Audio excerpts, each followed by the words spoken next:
Welcome back. I'm Rick Sanchez. Boy, this is one of those stories that's going to have you shaking your head.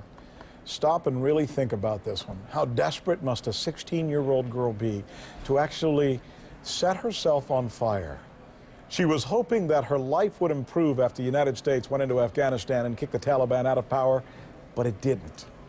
As the U.S. gets ready to start leaving next year and Afghanistan's president starts to suggest that he might negotiate with the Taliban, consider this. This is troubling when you consider this. This is Shireen's story. She is one of many women who disfigure themselves to make the abuse stop. That doesn't even make sense, does it? It will when you watch this report. It's a Rick's List exclusive. The correspondent is Nima Elba Gear. Weekend shoppers in Kabul city centre, in jeans and makeup and unaccompanied by male relatives. In the shop windows, Western dress is openly on sale. And female MPs now make up 25% of Afghanistan's parliament, one of the highest rates in the world. Downtown now, and it all looks a lot more familiar. The burqa sellers are still very much in business. More and more women are choosing to return to its anonymity. When President Hamid Karzai first came to power, a new era and new freedoms were promised to Afghan women. 8 years on, and it seems that very little of what was promised has actually materialized. The western city of Herat is one of the safest and most affluent cities in the country. It boasts one of Afghanistan's best hospitals and its only burns unit. For years now, the numbers coming into the women's ward have been rising. But these aren't the victims of accidental fires. Just in the last week, 5 women were brought here with self-inflicted burns. 16-year-old Shireen set herself on fire to escape her violent husband. She says she was beaten every day of her 12-month marriage, but police did nothing. The police came to the hospital in the morning and asked me why I did this. After I told them the reason, it was only after that that the police finally arrested him.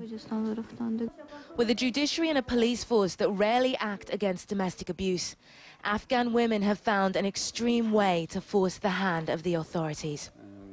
And Dr. Mohammed Jalali, the head of the burns unit, says that they're seeing more and more cases like Shireen's. We had 65 cases.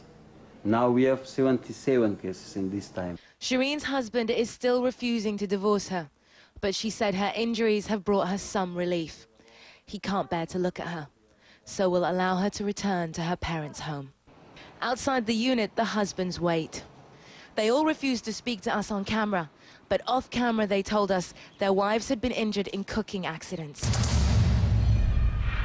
All right, when we come back, you're going to see just how difficult it is for an 11-year-old girl, stay with me here, for an 11-year-old girl to have to marry an old man.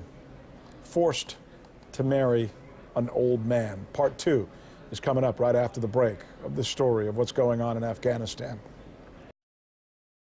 Welcome back. I'm Rick Sanchez. What would you do if you were being forced to marry someone that you not only did not love, but you really did not even know?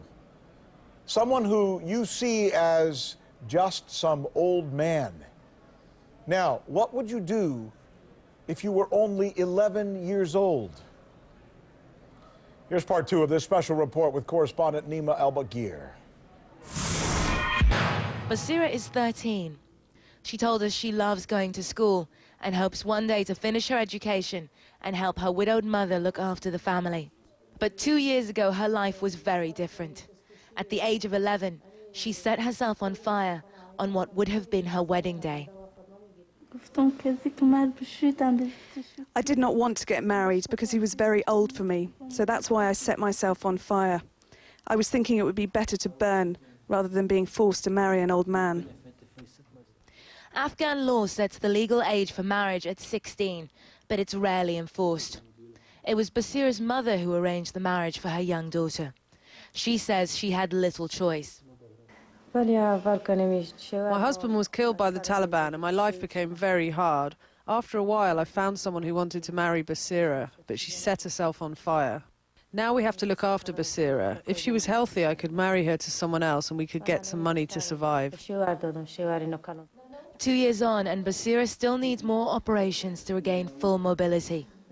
Do you think that your life is still better now than if you had been married to the older man?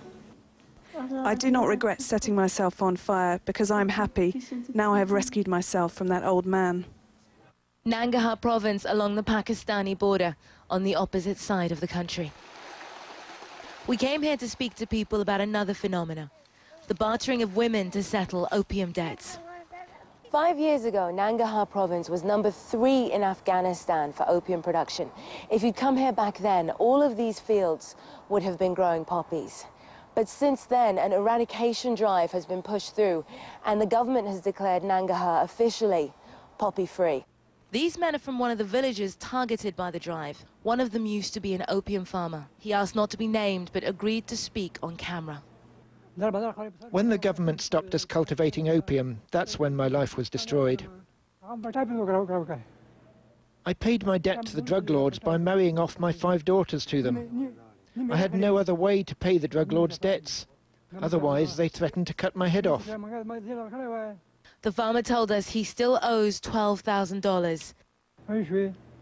I can't do anything now. I've run out of daughters and no one will pay for me. I'm just old meat. Stories like this are increasingly common here. The girls bartered for the drug debts are known as opium flowers. The Afghan government acknowledges that life for women in Afghanistan is still tough, but they say it's getting better. In the past 8 years, we can see that there are improvements in the living of Afghan women. Women now can go to school, they can go to work, they are working at the government offices. We have women as the minister in the cabinet and in the provinces as the governors. So things are getting improved for the Afghan woman. Many of the Afghan women we met told us that the promises of greater freedoms and protection have not been kept. They say the space that opened up for women after the fall of the Taliban is under attack. What a story. By the way, you want a lot of news? We've got a lot of news coming your way. First, let me clarify something. A little while ago, about the U.S. starting to leave Afghanistan next year. The U.S. is going to begin reducing some of the 30,000 troops involved in the temporary surge there, not leaving altogether.